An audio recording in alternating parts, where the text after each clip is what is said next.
Her family disowned her for getting pregnant at 18, then the baby's billionaire father showed up in a BMW. The pregnancy test slipped from Olivia Reed's trembling fingers, clattering against the bathroom tile. 2 pink lines. Unmistakable. Her future, Stanford scholarship, medical school, the life her immigrant parents had sacrificed everything for, vanished in an instant. She was 18, valedictorian, and now, impossibly, pregnant after one reckless night with a charming stranger she'd never see again. Before I dive in, please make sure to subscribe to this channel. What Olivia couldn't possibly know was that the father of her child would return 6 months later in a vehicle worth more than her family's house, with an offer that would change everything, and unravel secrets buried for generations. Disgrace. Her father's voice cut through the kitchen's silence. After everything we've done for you. The family dinner table that had once held celebrations of Olivia's academic triumphs now felt like an execution chamber. Her mother hadn't spoken since Olivia had made her announcement, just stared vacantly at her untouched plate of food. "Dad, please, I can defer college for a year. I'll still." "No daughter of mine throws away her future like this." His hand slammed against the table. "We didn't escape war, didn't work 16-hour days for 20 years, just to watch you ruin your life." "Who is the father?" her mother finally asked, voice barely audible. The question Olivia had dreaded. "His name is Alexander. We met at Cassie's graduation party. He was visiting from overseas. I don't have his contact information." The lie burned her throat. She had his number, had texted him twice after discovering her pregnancy. No response. He was gone, back to whatever glamorous European life he'd mentioned between kisses. 3 days, her father said, rising from the table. "You have 3 days to come to your senses and schedule an appointment, or you find somewhere else to live." Her mother's silence hurt more than her father's ultimatum. 3 days later, Olivia packed a single suitcase and walked out the door of her childhood home. Neither parent came to say goodbye. The basement apartment in her friend Cassie's family home smelled of mildew and old carpet, but it was shelter. Olivia worked double shifts at a local diner, her expanding belly hidden beneath an oversized apron, saving every dollar. "You could still call him," Cassie said one evening, watching Olivia massage her swollen feet. "I did. Twice. He ghosted me." Olivia winced as the baby delivered a particularly strong kick. "Besides, what would I even say? Surprise, remember that night in June? Well, congratulations. If he's as rich as you said." "I don't want his money," Olivia snapped. "I want." Her voice trailed off. What did she want? Her parents speaking to her again. Her scholarship back. A time machine. Cassie squeezed her hand. "You're the smartest person I know. You'll figure this out." But as winter settled over the town and her due date approached, Olivia wasn't so sure. She'd written her parents weekly letters. They remained unopened on their front porch until Cassie retrieved them. Stanford had deferred her enrollment for a year, not that she could afford tuition now anyway. Her savings would barely cover the baby's first few months. Then came the February morning when Olivia's water broke during her shift. 16 hours of labor later, she held her daughter. "Sophia," she whispered to the tiny bundle. "I promise you'll have everything I can possibly give you." The nurse smiled. "The father stepping out?" "There is no father," Olivia replied, the words practiced and hollow. 3 months passed in a blur of midnight feedings, diaper changes, and exhaustion unlike anything Olivia had ever known. She'd returned to work after 6 weeks, leaving Sophia with Cassie's mother during shifts. "Someone's asking for you," her manager said one rainy Tuesday. "Table 7. Olivia adjusted her name tag, expecting a regular customer. Instead, she found herself staring into achingly familiar blue eyes. Alexander Blackwood looked exactly as she remembered, tall, impeccably dressed, with that same half-smile that had made her reckless for one summer night. Only now he sat in her section, casually browsing a menu as if he hadn't disappeared for a year. how did you find me? The words tumbled out before she could stop them. He looked up, his expression unreadable. May I order first? Then we can discuss everything. Olivia took his order mechanically, hands trembling as she scribbled down his ridiculous request for an off-menu item. In the kitchen, she splashed cold water on her face. You okay? Her coworker asked. The father of my child just walked in, Olivia whispered, the reality of it still not computing. After a year of silence. When she returned with his food, Alexander gestured to the empty seat across from him. Join me. Please. I'm working. I'd like to meet my daughter. The plate nearly slipped from her grip. What makes you think? Olivia, he said softly. I received your texts. Both of them. The timing. I did the math. And it took you a year to respond? His eyes dropped to the table. I was in a coma for 8 months. Car accident, 2 weeks after we met. When I woke up and finally got access to my phone again, I found your messages. Olivia sank into the chair opposite him, legs suddenly too weak to support her. A coma? Alexander pushed up his sleeve, revealing a lattice of silvery scars along his forearm. The last thing I remember before waking up in a Swiss hospital was our night together. Then nothing until October. I don't understand. Why not call when you woke up? I did. Your number was disconnected. He reached into his jacket, removing a business card. I hired people to find you. It took time. Olivia stared at the card. Alexander Blackwood, CEO, Blackwood Technologies. Her eyes widened. Wait, Blackwood Tech? The AI company? His smile was apologetic. I may have understated some things when we met. I told you I worked with computers. That was simplified. You're that Blackwood? The 30 under 30 billionaire? 31 now, technically. He leaned forward. Olivia, I know this is a shock. But I'd like to meet my child. I'd like to help. I want to be involved, if you'll let me. Through the diner's front window, Olivia saw it then, the gleaming BMW parked prominently at the curb, black and sleek like a bullet. The kind of car that didn't belong in this neighborhood. The kind that announced its driver was someone important. Her manager appeared, eyebrow raised questioningly. I need 10 minutes, Olivia said, surprising herself. When they were alone again, she studied Alexander's face, searching for deceit. Why should I believe any of this? He took out his phone, tapped a few times, and slid it across the table. On the screen was a news article, Tech mogul Alexander Blackwood awakens after 8-month coma. Dated October of last year. I'm not asking for anything except a chance to meet my child, he said. And perhaps a chance to apologize for my absence, however involuntary it was. Olivia thought of Sophia, sleeping in Cassie's mother's arms just 3 blocks away. Thought of her parents who still wouldn't answer her calls. Of the deferral letter from Stanford gathering dust. Her name is Sophia, Olivia finally said. She's 3 months old. And if you disappear on her again, coma or otherwise, I will personally ensure you regret it. Alexander's smile was sad. I've already lost enough time. The BMW's leather interior smelled new and expensive. Olivia sat rigidly in the passenger seat, directing Alexander toward Cassie's house. She'd changed out of her uniform, but still felt painfully aware of the contrast between her $12 thrift store jeans and his watch that probably cost more than her yearly rent. You didn't have to leave school, he said as they drove. If I had known. What? You would have sent child support from your coma? The bitterness in her voice surprised even her. I would have had provisions made. My family would have. Your family? Olivia's laugh was hollow.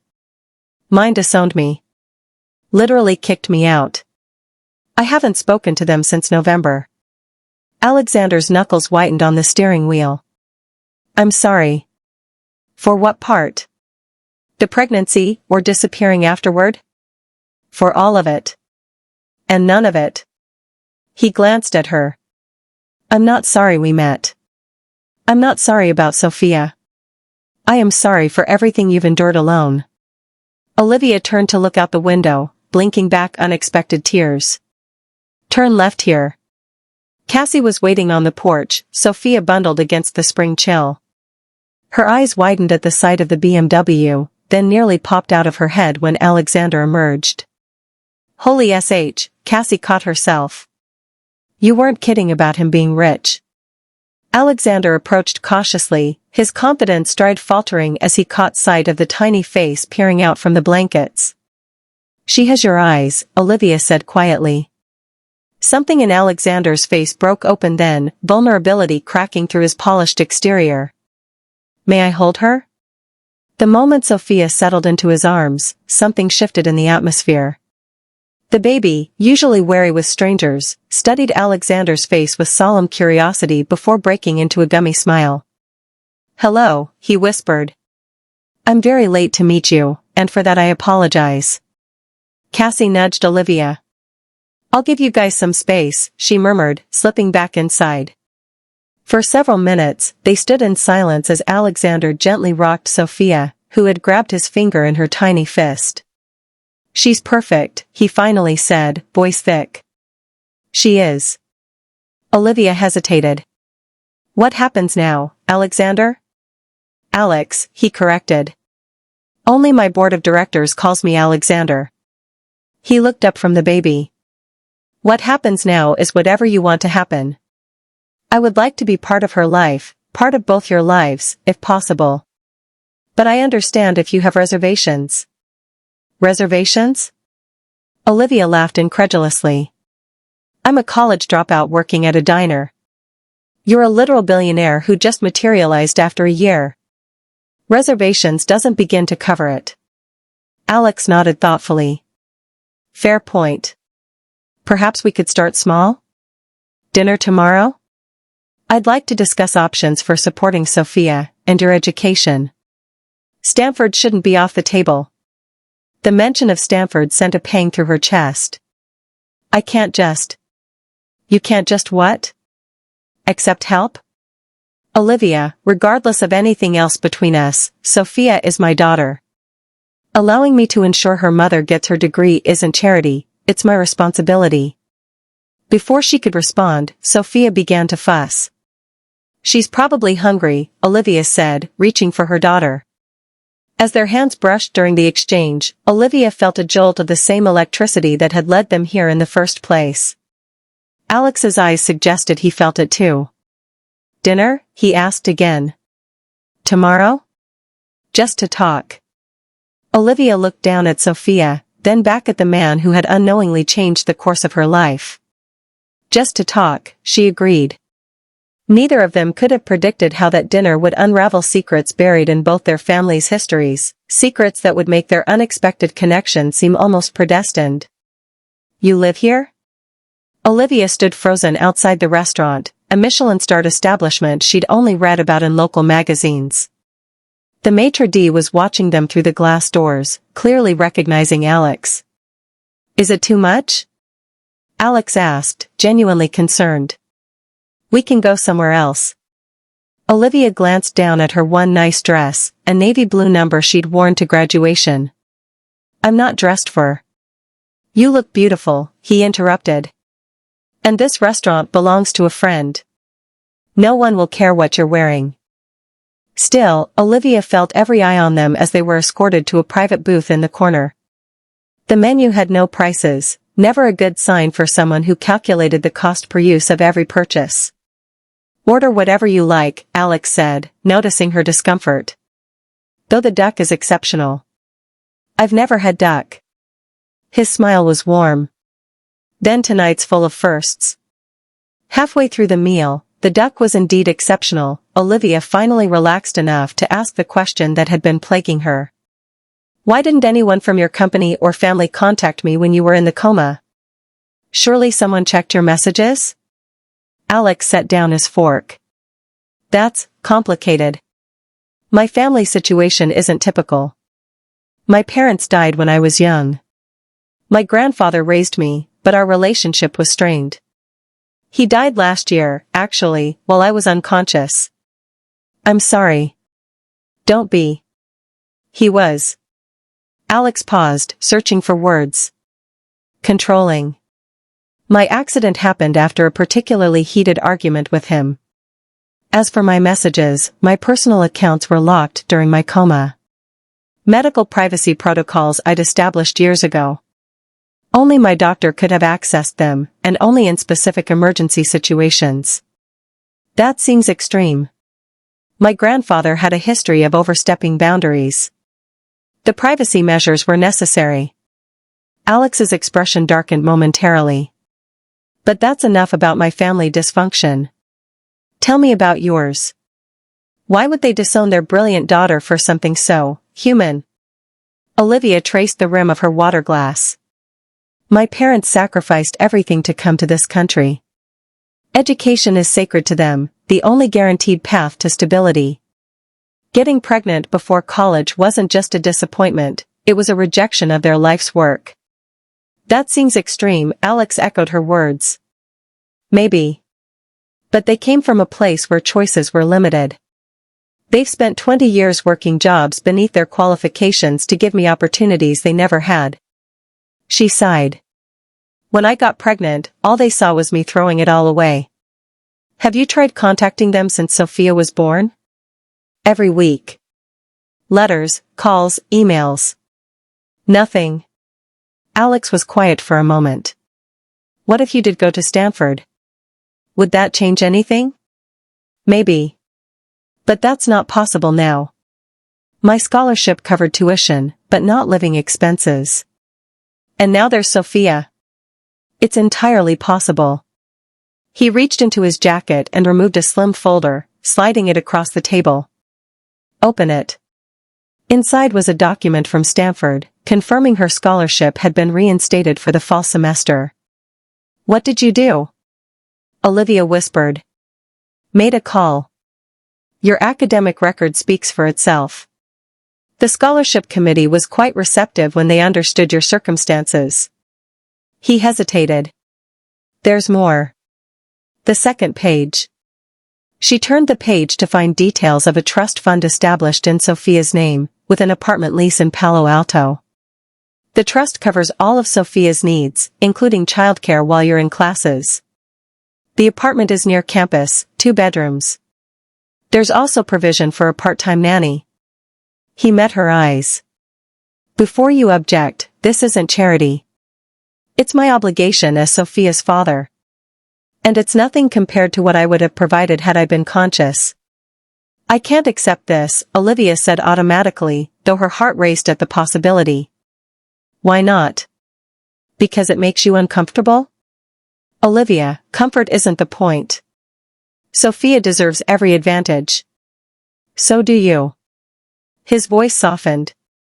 Think about it. Isn't this exactly what your parents wanted for you? An education? A future? But they wanted me to earn it myself. And you have. Your academic record earned that scholarship. I merely reminded Stanford of what they'd be missing. He leaned forward. As for the rest, would you deny Sophia her birthright because of pride? Put that way, it was difficult to argue. Still, something felt unresolved. And what about you? She asked. What role do you see yourself playing in all this? Whatever role you'll allow. At minimum, I'd like regular visitation. At maximum. He trailed off, then shook his head. One step at a time. Olivia studied his face. This is a lot to process. Of course. Take all the time you need. He smiled ruefully. Though Stanford's fall semester begins in 3 months, so perhaps not too much time. For the first time in nearly a year, Olivia felt a flicker of her old ambition. The future she'd mourned might not be lost after all. I need to think, she said finally. And I should get back to Sophia. Alex nodded, signaling for the check. I'd like to see her again tomorrow, if that's all right. Perhaps in the afternoon? She naps at 2. Before that, then. He hesitated. And Olivia? Whatever you decide about Stanford, I want to be part of Sophia's life. That's non-negotiable. As they left the restaurant, the maitre d' handed Alex a small package. Your grandfather's effects, Mr. Blackwood. As requested. In the car, Olivia's curiosity got the better of her. Your grandfather's effects? Alex placed the package in the console between them. Just some personal items the restaurant was holding. He dined here often.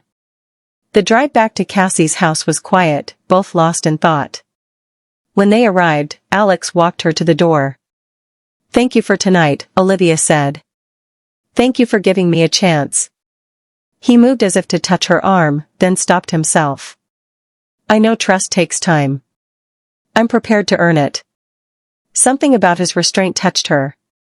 On impulse, she rose on tiptoes and kissed his cheek. Good night, Alex. His smile followed her inside, where Cassie was waiting with wide eyes and a sleeping Sophia. Well? Cassie demanded in a whisper. Spill everything. He wants me to go to Stanford. He's arranged everything, housing, childcare, expenses. Holy shit, Liv. That's amazing. Is it? Or is it just another way to control the situation? Cassie rolled her eyes. Not everything has an angle. Sometimes good things just happen. She nodded toward Sophia. Like her. Olivia gazed at her daughter's peaceful face. I don't know what to do. Yes, you do, Cassie said gently. You're just scared to do it. Later, alone in her basement apartment, Olivia unfolded the Stanford documents again. Her future, the one she'd grieved, handed back to her in a leather folder. Was Cassie right? Was she simply afraid to accept good fortune? Or was there something else holding her back? The next week brought daily visits from Alex. Each time he arrived in a different luxury vehicle, each time bearing thoughtful gifts, educational toys for Sophia, books Olivia had mentioned loving, fresh pastries from a bakery across town. More striking than his generosity was his naturalness with Sophia. For someone who'd never been around babies, he adapted quickly, learning her signals and preferences. She's advanced for her age, he noted one afternoon, watching Sophia track a toy with unusual focus. Her cognitive development is impressive. The pediatrician said the same thing, Olivia admitted. Though I figured she was just being nice. Alex shook his head. Intelligence runs in both our families, it seems. They were seated in the small park near Cassie's house, Sophia on a blanket between them. The scene was disarmingly domestic. Have you thought more about Stanford? Alex asked, helping Sophia grasp a set of plastic keys. I have. Olivia took a deep breath. I'm going to accept. But with conditions. Alex's face brightened. Name them. I'll accept the scholarship reinstatement, but I want to pay for my own living expenses. Olivia. Let me finish. I've saved some money. Not enough for Palo Alto rent, but enough for a security deposit on a smaller place. I'll accept help with childcare, for Sophia's sake, but I need to contribute. Alex studied her. You're determined to make this difficult for yourself. No, I'm determined to maintain my independence. There's a difference. A slow smile spread across his face. You're remarkable, you know that? For wanting to pay my own rent? For your integrity. Not many would turn down what I'm offering. I'm not turning it all down, Olivia corrected. Just modifying the terms. Alex laughed. Always negotiating. You should have been a lawyer instead of a doctor. Who says I can't be both? Their eyes met over Sophia's head, and something shifted in the air between them. Not quite attraction, though that had never disappeared, but something deeper. Recognition. Respect. I have another condition, Olivia said softly. I'm listening. Before we go any further with arrangements, I want you to meet my parents. Alex's eyebrows rose. I thought they weren't speaking to you. They're not. But if I show up with you, with evidence that I'm not ruining my life, maybe they'll listen. She twisted her hands in her lap. They should know their granddaughter. And if I'm moving to California? Of course, Alex said immediately. When? Sunday? They'll be home from church around noon. I'll be here at 11. He reached across the blanket, covering her fidgeting hands with one of his. It will be all right. For the first time in months, Olivia almost believed it might be. Sunday arrived with leaden skies threatening rain, fitting weather for the knot of anxiety in Olivia's stomach. She dressed Sophia in her prettiest outfit, a little yellow dress with matching headband that made her look like a miniature sunbeam. You look nice, Cassie commented, watching Olivia apply mascara, a rare occurrence these days. I'm trying to look responsible. Adult. Like someone who hasn't completely derailed her life. Liv, you're the most responsible person I know. Even with a surprise baby. The rumble of an engine outside drew their attention. Oh my God, Cassie breathed, peering through the window. Is that a Rolls-Royce? Olivia groaned. I told him to be low-key. Pretty sure low-key isn't in the Billionaire dictionary. Cassie grinned. Your parents are going to lose their minds. That's what I'm afraid of. Alex was adjusting Sophia's car seat in the back of the gleaming vehicle when they emerged. A Rolls? Seriously? Olivia hissed. What? He looked genuinely confused. It's the safest car I own. 5-star crash ratings across the board. Cassie snickered. Have fun, you crazy kids. The drive to her parents' modest suburban home took 20 minutes that felt like 20 hours. Alex filled the silence with gentle conversation, telling Sophia about the passing scenery as if she could understand every word. When they pulled up to the curb, Olivia's stomach lurched. Maybe this was a mistake, she whispered. Alex turned to her. Do you want to leave? She looked at the house where she'd grown up. The carefully tended garden her mother planted every spring. The porch swing where she'd studied for countless exams. No, she decided. We came this far. Alex reached into the back seat, unbuckling Sophia. Then let's go meet your grandparents, little one. The walk to the front door felt eternal. Olivia raised her hand to knock, then hesitated. What if they slammed the door in her face? What if they refused to acknowledge Sophia? What if? Alex shifted Sophia in his arms and pressed the doorbell himself. Footsteps approached. The door swung open. Her mother stood there, hair newly streaked with gray Olivia hadn't seen before. For a moment, no one spoke. Her mother's eyes moved from Olivia to Alex to the baby in his arms. Mom, Olivia began, voice cracking. This is your daughter, her mother finished, eyes locked on Sophia. And her father. From deeper in the house, her father's voice called, Who is it, May? Her mother hesitated only a moment before stepping back. You should come in. The living room was exactly as Olivia remembered, down to the family photos on the mantel, photos that still included her, she noted with a surge of hope. Her father froze in the doorway, face unreadable. Dad, Olivia said, straightening her shoulders. This is Alexander Blackwood. Sophia's father. And this, her voice softened, is your granddaughter. For a terrible moment, her father said nothing. Then his eyes narrowed at Alex. Blackwood? The technology company? Alex nodded. Yes, sir. Something shifted in her father's expression. You're the CEO? The one who was in that accident last year? I am. Her parents exchanged a look Olivia couldn't interpret. May I hold her? Her mother asked suddenly. Without waiting for an answer, she approached Alex, arms outstretched. He carefully transferred Sophia, who regarded her grandmother with solemn curiosity. She has your eyes, Olivia, her mother said quietly. But this chin, this is your father's chin. It was the most her mother had said to her in 9 months. Olivia is returning to Stanford this fall, Alex said, breaking the silence. She's maintained her scholarship. I'll be providing support for Sophia while she completes her education. Her father's attention snapped back to him. Stanford? You're still going? Yes, Olivia answered, finding her voice. That was always the plan. It just got delayed. We thought, her father began, then stopped. You thought I was throwing my future away, Olivia finished. I wasn't. I'm not.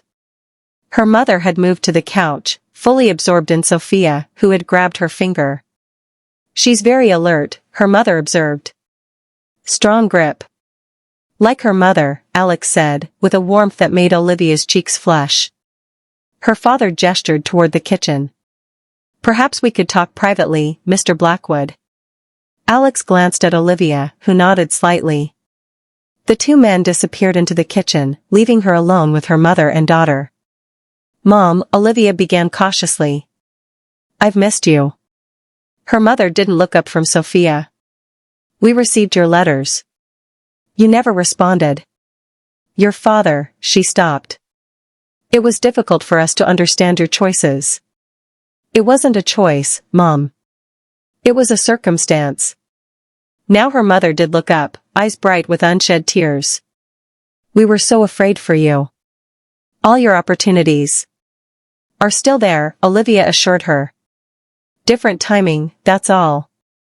In the kitchen, the men's voices rose and fell in patterns Olivia couldn't decipher. When they returned, her father's expression had softened marginally. Mr. Blackwood has explained the situation. He cleared his throat. We may have been hasty in our reaction. Coming from her father, this was practically a tearful apology. Does this mean? Olivia couldn't finish the question. Her mother answered for him. It means we would like to know our granddaughter. And help you, if you'll let us.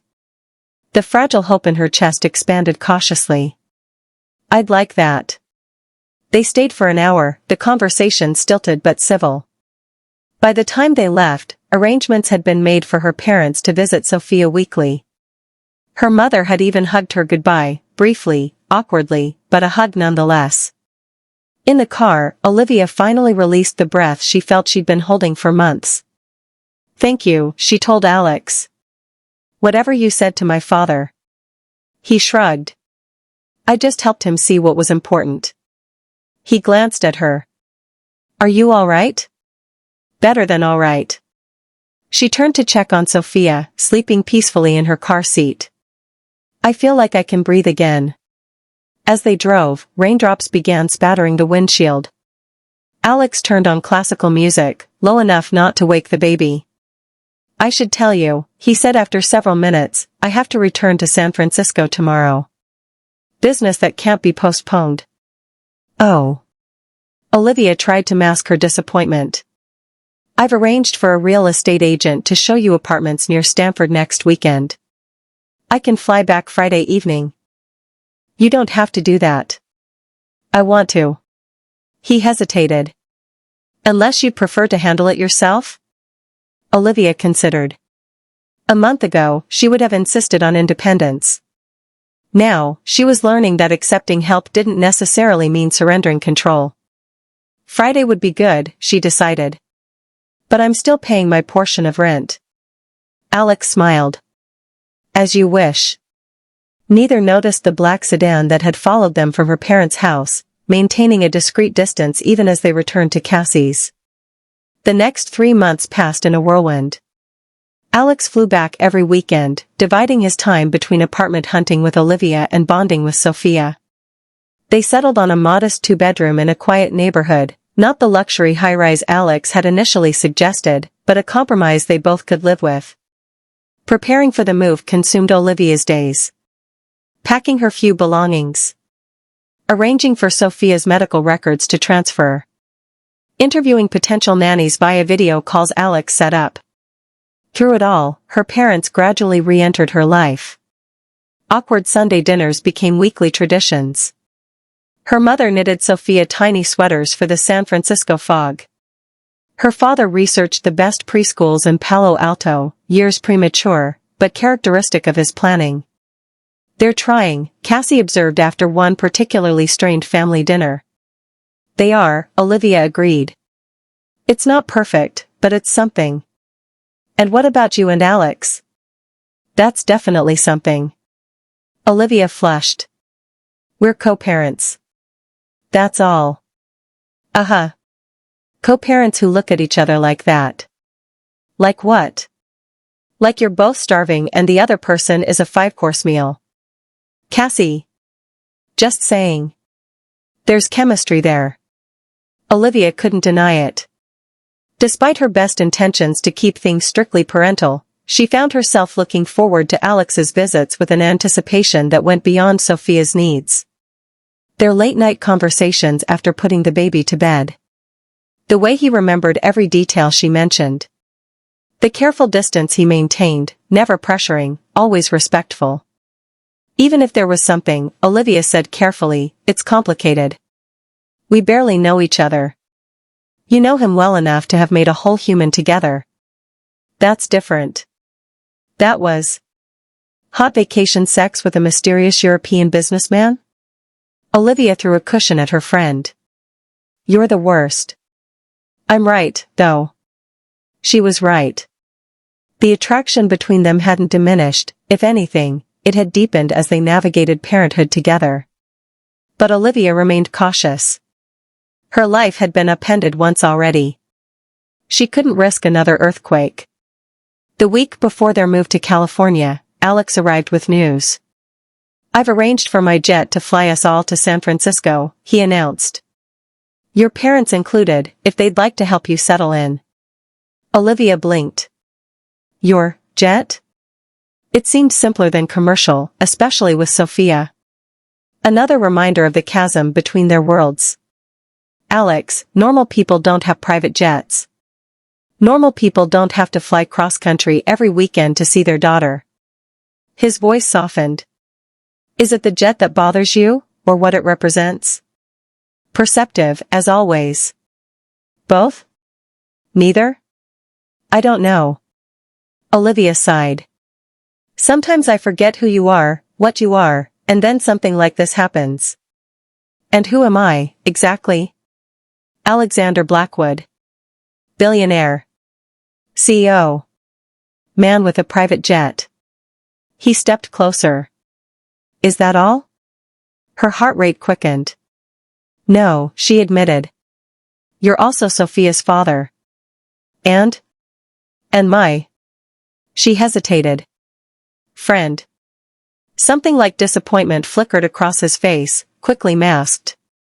Friends. Of course. The moment stretched between them, taut with unspoken possibilities. Then Sophia's cry broke the tension, and the conversation was shelved. But that night, as Olivia packed the last of her belongings, she found herself lingering over the one photograph she had of Alex with Sophia. The tenderness in his expression as he gazed at their daughter made her chest ache with longing for something she couldn't quite name. Perhaps Cassie was right. Perhaps there was something more here than co-parenting. Perhaps? A sharp knock at her door interrupted the thought. Checking the time, nearly midnight, she frowned. Cassie had a key, and no one else would visit this late. Through the peephole, she saw a man in a dark suit, unfamiliar and serious-faced. Ms. Reed, he called through the door. I need to speak with you regarding Alexander Blackwood. It's urgent. Alarm bells rang in her head. She reached for her phone. Who are you? My name is James Sullivan. I represent the Blackwood family interests. There are things about Mr. Blackwood you need to know. Olivia dialed Alex's number, keeping one eye on the door. It's midnight. Whatever it is can wait until morning. I'm afraid it can't. The man's voice hardened. Mr. Blackwood is not who you think he is. For your daughter's safety. The word safety triggered something primal in Olivia. She forgot caution, wrenching the door open. What about my daughter's safety? The man, Sullivan, looked momentarily startled by her vehemence. He recovered quickly, straightening his tie. May I come in? This isn't a conversation for hallways. Olivia hesitated, then stepped aside, keeping her phone ready to call 911 if necessary. Sullivan entered, surveying the modest apartment with barely disguised disdain. "You're preparing to move to California, I understand. How do you know that? And what's this about Alex?" Sullivan removed an envelope from his jacket. "First, verification of my identity." He handed her a business card and what appeared to be company credentials. "I've been the Blackwood family attorney for 20 years. The credentials looked legitimate, though Olivia was hardly an expert on corporate IDs. "What's this about?" she repeated. "Ms. Reed, what has Alexander told you about his family?" "That his parents died when he was young. His grandfather raised him." "What does this have to do with?" "His grandfather," Sullivan interrupted, "was my client. Maxwell Blackwood." "I know. Alex said he died while Alex was in the coma." "Did he tell you how Maxwell died?" Olivia frowned.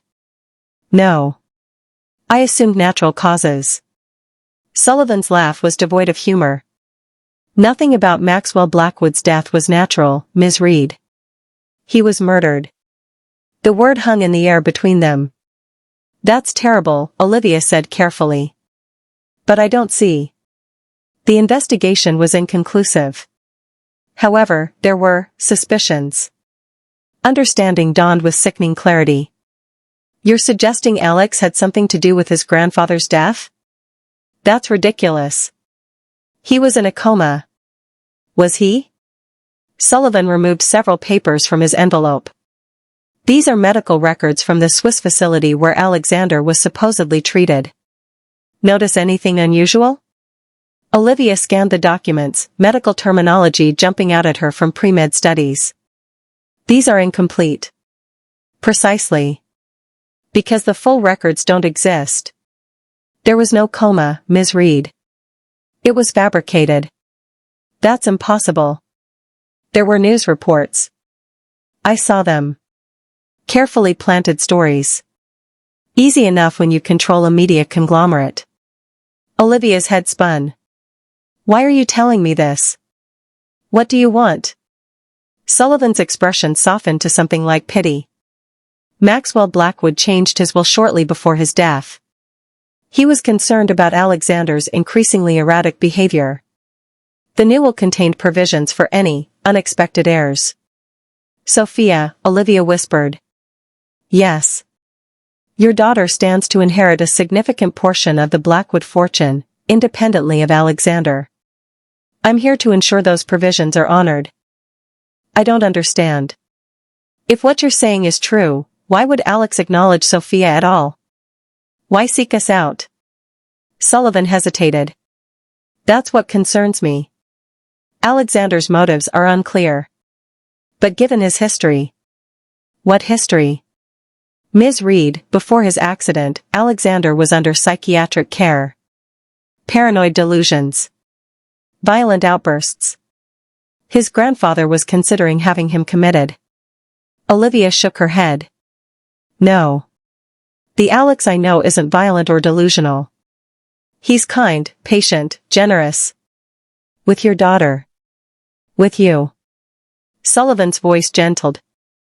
"Consider this, what better way to secure control of his grandfather's fortune than through an innocent child? A child whose mother trusts him implicitly?" The room seemed to tilt. Everything Sullivan said contradicted the man she'd come to know. And yet, hadn't she sometimes wondered about the convenient timing of Alex's reappearance? The lavish gifts, the financial support that gave him influence over their lives? "I need you to leave," she said, voice steadier than she felt. "Now." "Of course." Sullivan placed the envelope on her coffee table. "All the documentation is here. For your daughter's sake, review it carefully before you get on that plane." At the door, he paused. "One more thing. If Alexander contacts you tonight, I suggest you don't mention our conversation. For your safety." After he left, Olivia sank onto the couch, mind racing.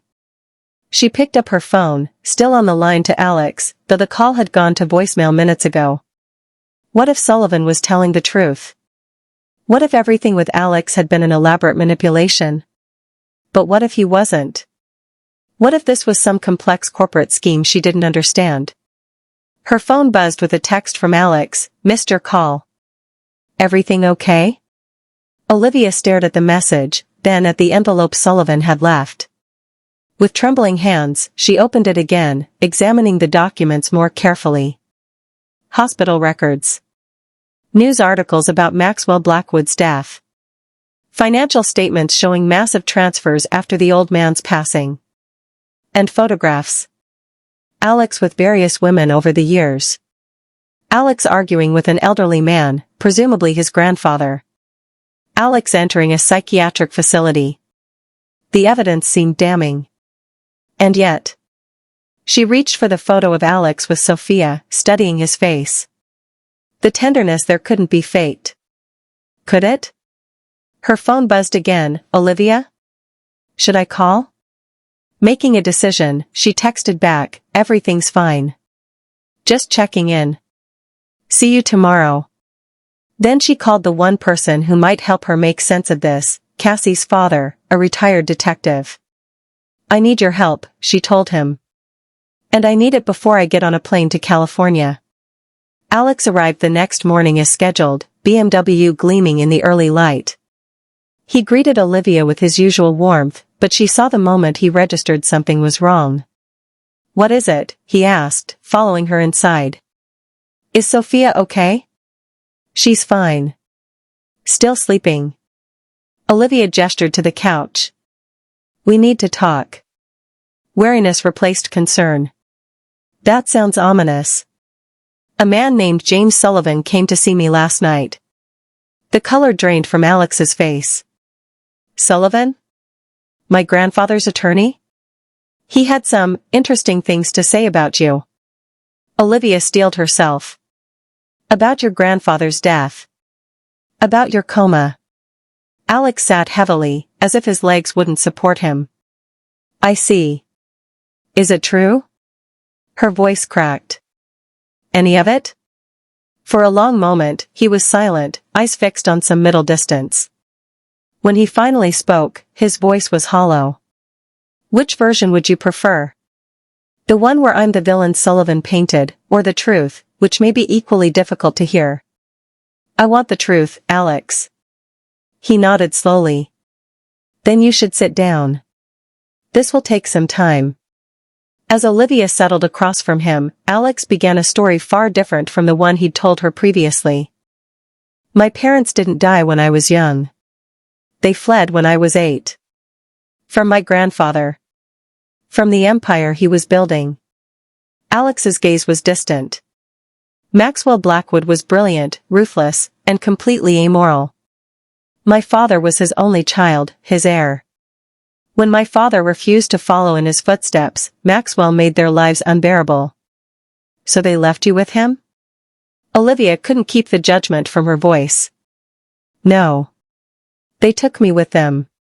We disappeared, new names, new lives in Europe. For 10 years, we were safe. Happy, even. Then my father got sick. Cancer. The treatments were experimental, expensive. My mother was desperate." Alex's voice hardened. "So desperate that she contacted Maxwell. He agreed to help? For a price. Me. His heir, returned to the fold. Trained to take over the company." Alex laughed bitterly. "My mother refused initially. But as my father worsened, she made the deal. I was 18, legally an adult. I agreed to it, to save my father." "Did it work? The treatments?" "No. He died 6 months later. By then, I was trapped. My grandfather had legal control of the company I'd inherited from my father. My mother disappeared again, she couldn't bear to see me become what my father had rejected." Olivia tried to reconcile this with what she knew. "And the coma? A fabrication, yes. But not mine." Alex met her eyes. "My grandfather's. I don't understand. Last year, I discovered something in the company archives. Evidence that my grandfather had deliberately targeted my parents all those years ago. That my father's cancer was not natural. His voice shook. There were experimental compounds in early Blackwood products, compounds my father had opposed. Compounds that, with prolonged exposure. Oh my God, Olivia whispered. When I confronted him, Maxwell didn't deny it. He was proud of his necessary measures to reclaim his legacy. Alex's hands clenched. We argued. Violently. I told him I was going public with everything. He told me no one would believe me. What happened? I left. Needed to cool down, gather my thoughts. That night, there was an accident on the road to my property. My car went off a cliff. The accident was real? Very real. Though whether it was an accident. Alex shrugged. I was hospitalized. While I was unconscious, my grandfather announced to the world that I was in a coma. By the time I recovered enough to communicate, he had used the situation to his advantage. Press releases about my deteriorating condition. Legal maneuvers to secure company control until his beloved grandson recovered. But you did recover. Yes. And found myself legally powerless. My medical team, his medical team, declared me unfit to make decisions. Psychiatric holds, drugs that kept me compliant. Alex's expression darkened. Until one night, a nurse helped me escape. Someone who believed me. Then what? I went into hiding. Gathered evidence, built alliances within the company. It took months. He hesitated. During that time, my grandfather died. Sullivan said he was murdered. He was poisoned. With the same compound that killed my father. Alex met her eyes unflinchingly. I didn't do it. But I can't say I mourned him. If you didn't, who did? I have my suspicions. There were others he'd harmed over the years. But without proof. He shrugged. When I emerged after his death, I claimed my coma had ended. Few questioned it, it was a convenient explanation for my absence. And when exactly did you regain control of your company? October of last year. The same time I found your texts. Olivia struggled to process it all. Why didn't you tell me this before?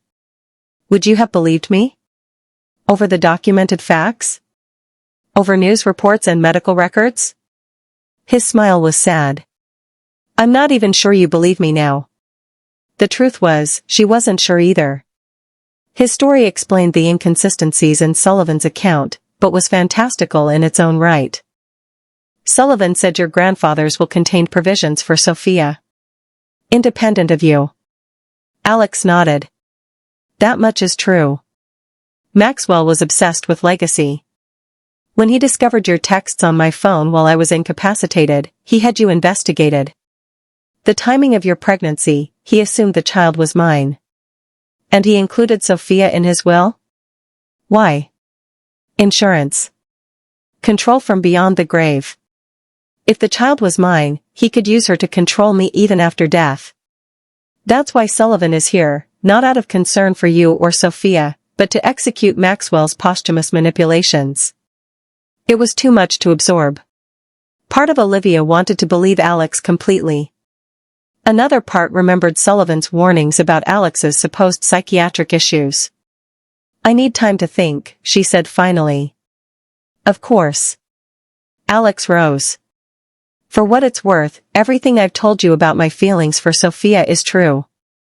Everything about wanting to be part of her life, of your life, if you'll have me. He moved toward the door. I'll come back this evening. For your decision about the move. After he left, Olivia sat motionless, mind spinning with contradictory narratives. Eventually, she reached for her phone and dialed Cassie's father. Did you look into those documents? She asked without preamble. I did, he confirmed. And made some calls to old colleagues. It's complicated, Olivia. Tell me. The death of Maxwell Blackwood was suspicious, no question. But there's no evidence linking Alexander to it. In fact, there are records suggesting he was indeed under medical care at the time. Under care or being held against his will? That's the gray area. The Swiss facility is very private, very exclusive. Patient records are sealed. But one thing is clear, the timeline Sullivan gave you doesn't add up. Hope fluttered cautiously. Meaning? Meaning someone's lying. But determining who? He sighed. I wish I had clearer answers for you.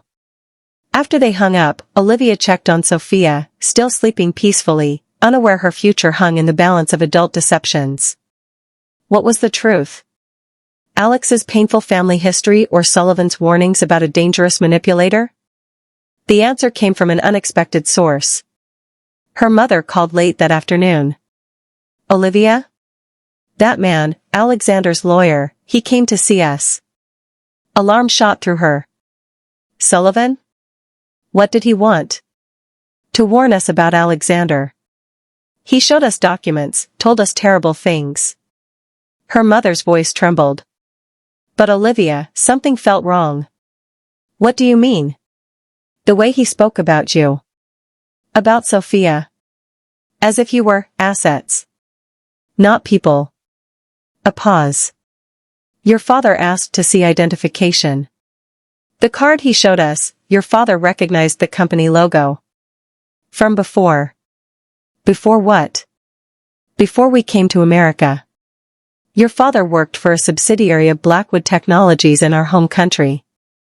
The working conditions, they were why we left. Olivia gripped the phone tighter. You never told me that. It was painful to remember. But when we saw Alexander's name that first day he came to our house, your father recognized it.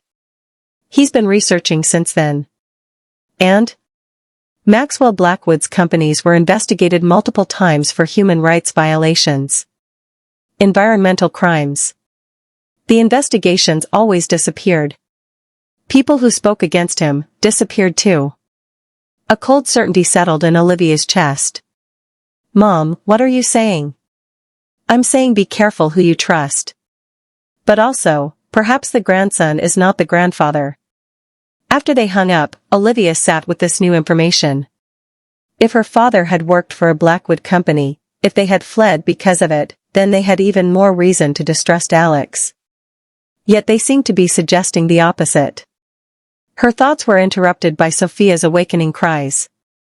As Olivia lifted her daughter, she studied the tiny features that were becoming more defined each day. The determined chin. The curious eyes. What should we do, little one, she whispered. Who do we trust?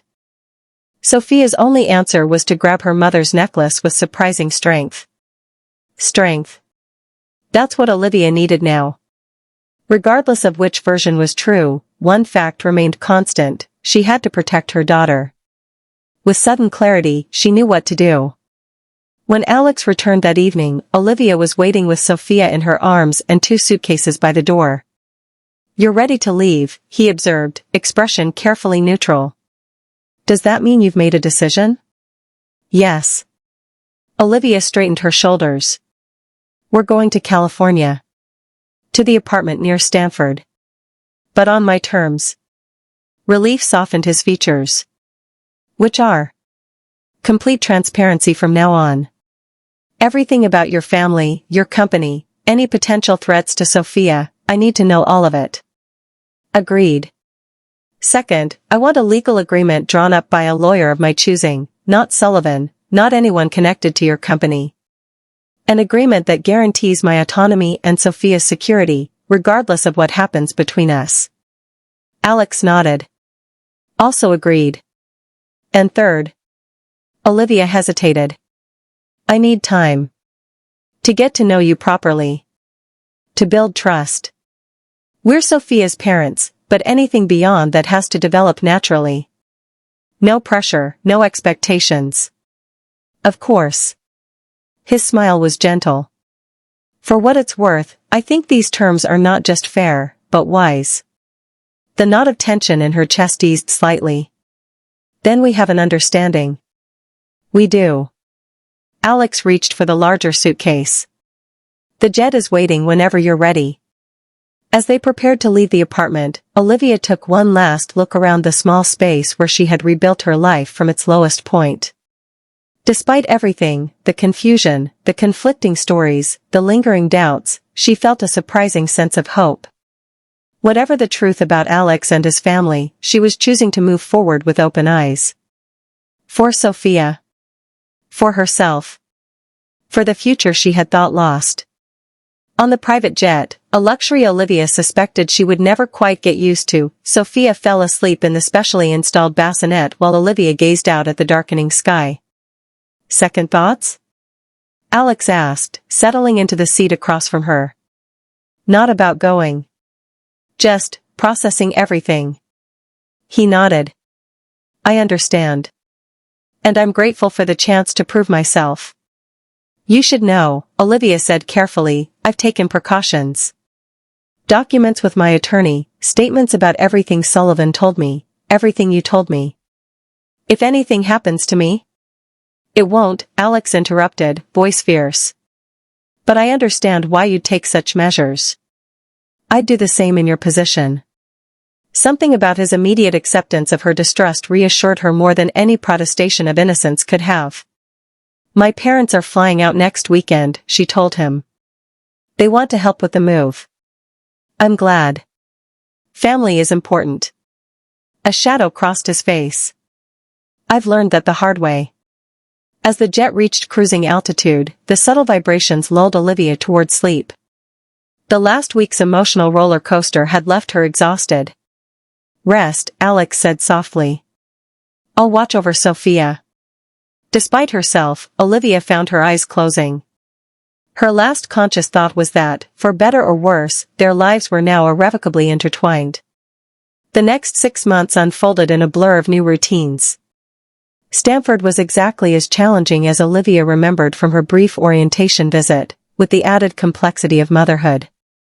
The apartment, modest by Alex's standards but nicer than anywhere Olivia had lived, became a sanctuary of normalcy between lectures and labs. True to his word, Alex maintained a respectful distance emotionally while remaining fully engaged as Sophia's father.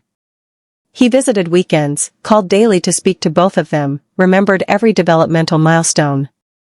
Gradually, Olivia found herself relaxing around him. The awful tension of suspicion eased as his actions consistently matched his words. When Sullivan made another attempt to contact her, Alex didn't hide it or discourage her from meeting him, he simply asked to know what was said afterward. He's still trying to drive a wedge between us, Olivia reported after that tense coffee meeting. Still claiming you're dangerous. Alex had nodded thoughtfully. And you're less inclined to believe him now? Let's just say his credibility decreases every time he refers to Sophia as the heir instead of by her name. By Thanksgiving, they had settled into something resembling a family routine, if an unconventional one. Olivia's parents visited for the holiday, their relationship with her healing more with each interaction. The evening after Thanksgiving dinner, as her parents entertained Sophia in the living room, Olivia found Alex on the balcony, gazing at the city lights. Penny for your thoughts? She asked, joining him. Just reflecting on unexpected blessings. He smiled. A year ago, I was fighting to reclaim my life. Now. He gestured toward the warm scene inside. Now I have something worth fighting for. The sincerity in his voice stirred something in Olivia's chest. Without overthinking, she reached for his hand. He looked down at their interlaced fingers with surprise, then back at her face. Does this mean, he asked cautiously. It means I'm ready to see where this goes. Slowly. His smile was like sunrise. Slowly sounds perfect. As winter settled over Palo Alto, their relationship deepened cautiously. Coffee between classes became dinner dates while her parents watched Sophia. Conversations about developmental milestones expanded to include dreams, fears, shared interests. By Christmas, when Alex invited Olivia and Sophia to his San Francisco penthouse for the holiday, the transition felt natural. The penthouse, minimalist, beautiful, with stunning bay views, reflected aspects of his personality she'd come to recognize: appreciation for beauty tempered by practicality, luxury without ostentation. "It's not too much?" he asked, watching her reaction to the space. "It's exactly what I expected," she admitted. "Elegant but livable. Like you." His pleased expression was worth the momentary embarrassment of her candor. That evening, after Sophia was asleep in the nursery Alex had prepared, they sat before the fireplace with wine neither of them was drinking, too engaged in conversation. "I have something for you," Alex said eventually. "An early Christmas gift." He retrieved a small package, simply wrapped. Inside was an antique locket on a delicate gold chain. "It was my mother's," he explained as Olivia examined it. "One of the few things I have from her." "Alex, I can't accept this." "Please." "She would have wanted you to have it." He hesitated. "There's a reason I'm giving it to you now. I've had news." Olivia's body tensed automatically. "What kind of news?" "Someone's been trying to access Sophia's trust fund. Sullivan, using some legal loophole." "Can he do that?" "No. The security measures I put in place are holding." "But it means he's getting desperate." Alex met her eyes. "I think it's time you knew the whole truth about Maxwell's death." Olivia set the locket down carefully. "I thought you didn't know who killed him." "I said I didn't do it. I didn't say I didn't know." Alex took a deep breath. "My mother returned after I escaped the facility. She'd been monitoring the situation from afar. When she learned what Maxwell had done to my father, to me." "Your mother killed him?" Olivia whispered. She never explicitly confessed. But she visited him the night he died. And she has specialized knowledge. "Where is she now?" "In hiding. But we communicate through secure channels." Alex's expression was troubled. "Sullivan knows, or suspects. That's why he's so determined to gain control of Sophia." "As leverage?" "Against your mother?" "Against both of us." Alex leaned forward. "I've arranged additional security for you and Sophia. Discreet, but thorough. You won't notice them, but they'll be there." Olivia absorbed this new information. "Why tell me this now?" "Because you deserve to know. Because I trust you." He reached for her hand. "And because I'm falling in love with you, and I can't let that happen with secrets between us." The declaration hung in the air between them, honest and vulnerable. "That's quite a Christmas gift," Olivia said finally, voice soft. "Better than the locket." "Is it unwelcome?" She shook her head slowly. "No. Just overwhelming." Alex's thumb traced circles on her palm. "We still go as slowly as you need." For answer, Olivia leaned forward and kissed him, their first since that fateful night nearly 2 years ago when Sophia had been conceived. The connection was immediate, electric, as if no time had passed at all. When they separated, both slightly breathless, Olivia rested her forehead against his. "I think," she said carefully, "I might be falling in love with you too." His smile could have powered the entire city's Christmas lights. That night, they slept in separate rooms, still mindful of their agreement to move slowly. But something fundamental had shifted. The last walls of distrust had crumbled, leaving only possibility in their place. Spring semester brought new challenges. As Olivia excelled in her pre-med courses, Alex faced increasing pressure from the Blackwood Board of Directors. Sullivan had launched a campaign questioning Alex's fitness to lead, citing the mysterious circumstances of his recovery from the supposed coma. "He's getting bolder," Alex told Olivia one evening as they reviewed Sophia's developmental charts together, a weekly ritual they both enjoyed. Today he actually suggested a psychiatric evaluation might be appropriate. Can he force that? Not legally. But he's planting seeds of doubt among key board members. Alex ran a hand through his hair, a rare display of frustration. "It's not just annoying, it's distracting from the work that matters." The work that matters was Alex's passion project, redirecting Blackwood technologies from military applications toward medical innovations, particularly neural interfaces that could help paralysis patients. Watching him fight corporate inertia to pursue this vision had only deepened Olivia's admiration for him. "What can I do?" she asked. "Nothing. This is my battle." Alex smiled ruefully. "Though having you and Sophia to come home to makes it bearable." Home. The word resonated between them. Though they maintained separate residences, Olivia's apartment near Stanford, Alex's penthouse in the city, they spent most evenings together at one place or the other. Their relationship had deepened naturally over the months, physical intimacy following the emotional connection that had been building since Sophia's birth.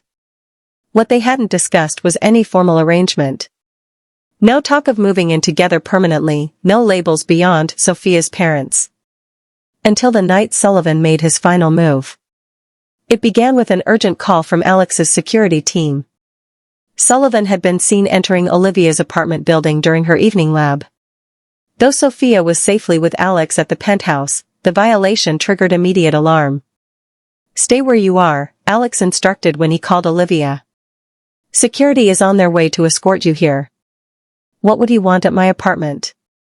Olivia asked, already packing her lab materials. "I don't know." "Nothing good." Alex's voice was tight with concern. "Just, be careful." The security team, two discreet but unmistakably professional women, arrived within minutes.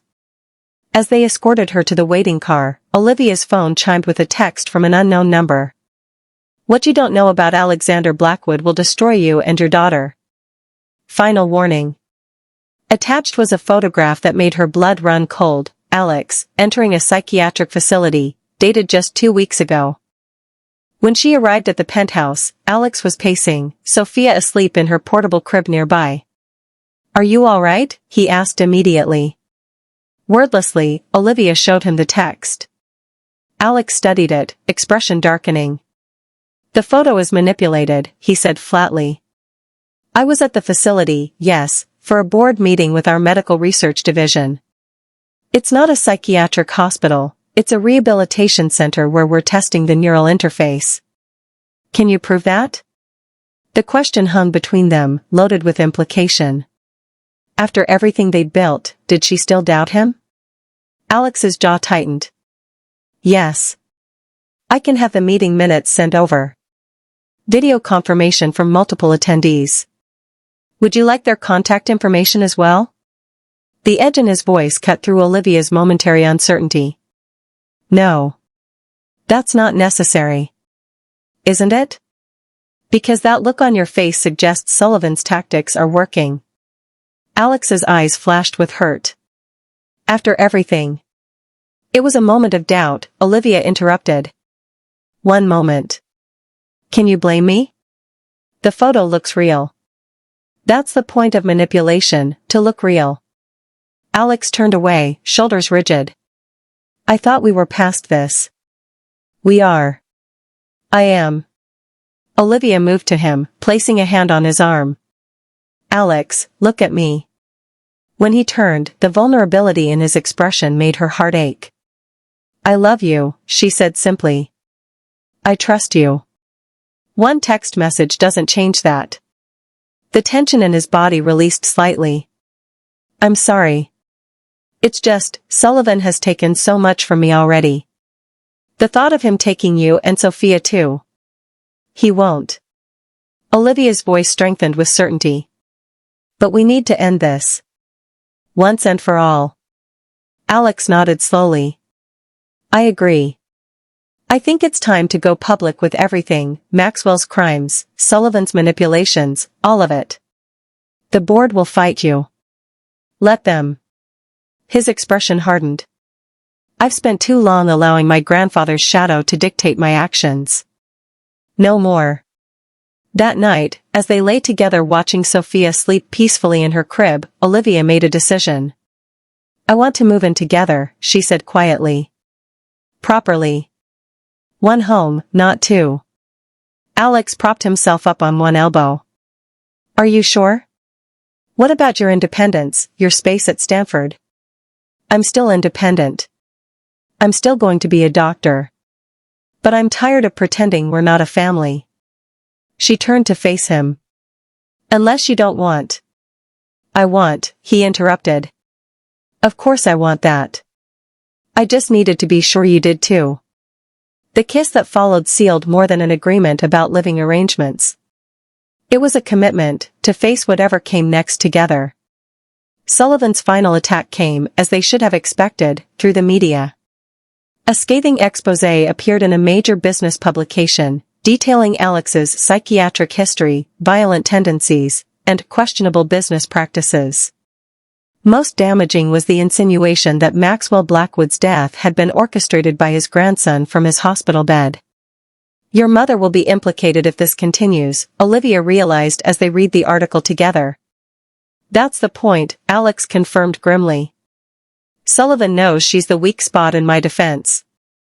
If he can force her out of hiding to protect me, then he can silence the only witness to Maxwell's crimes. Olivia squeezed his hand. What are we going to do? Alex was quiet for a long moment.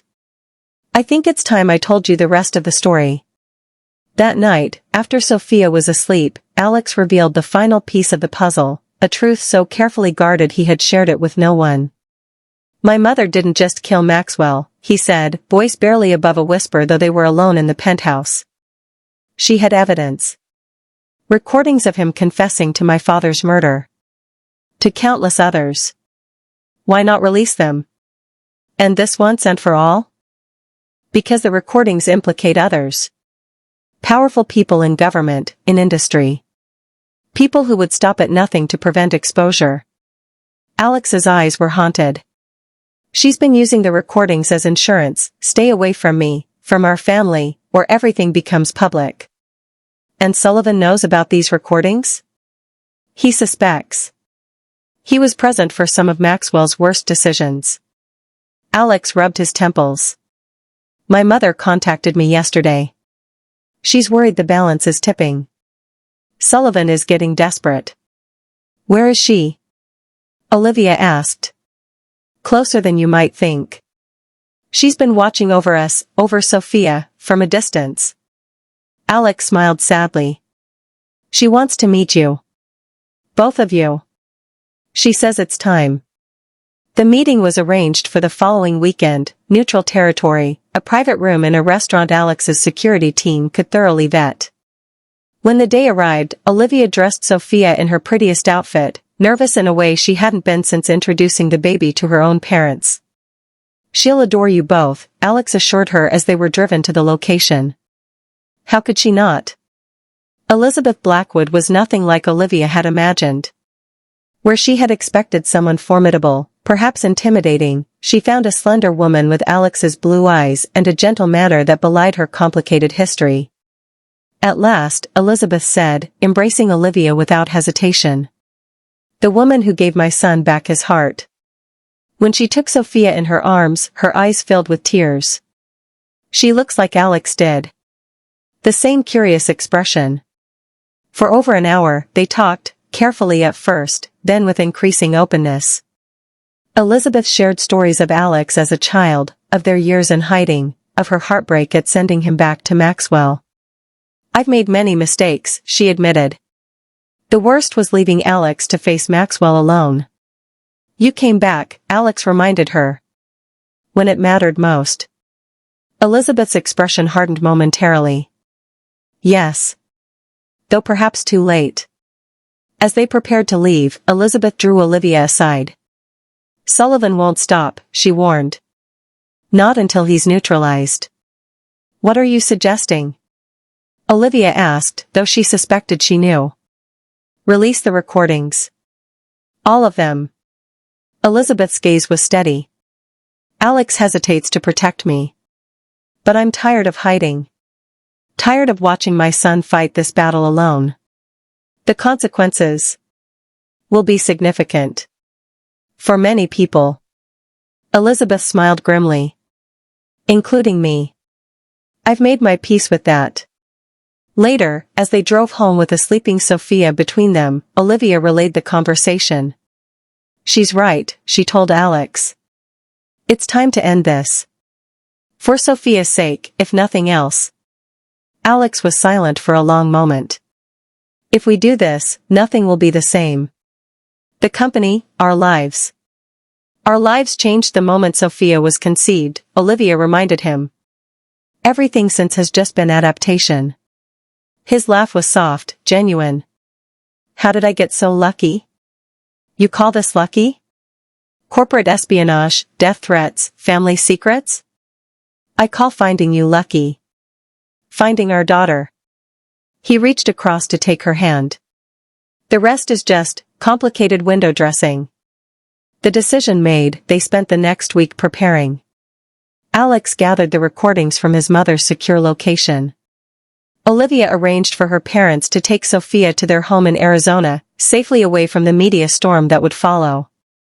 Legal teams were briefed, statements prepared. The night before they planned to release everything, they stood on the penthouse balcony, the city lights spread before them like earthbound stars. Are you afraid? Olivia asked. Terrified, Alex admitted. But also relieved. No more secrets. No more looking over our shoulders. What happens after? To the company? It will survive, in some form.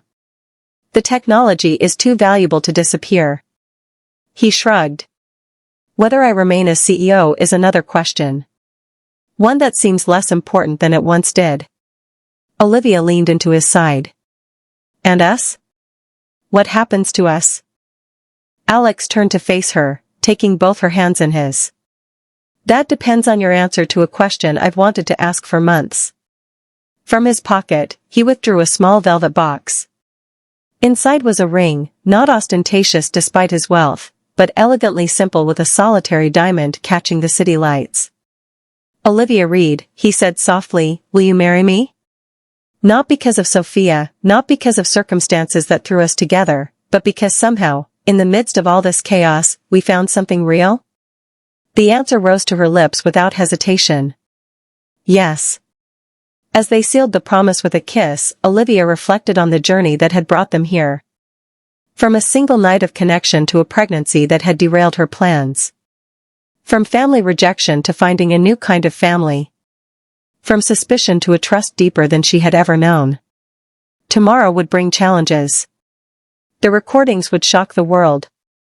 There would be investigations, perhaps prosecutions. The Blackwood name would be forever altered. But tonight, in this moment, none of that mattered.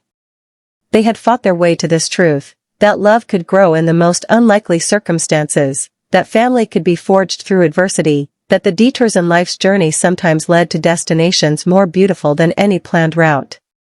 As if sensing her thoughts, Alex whispered against her hair, not what either of us expected, is it?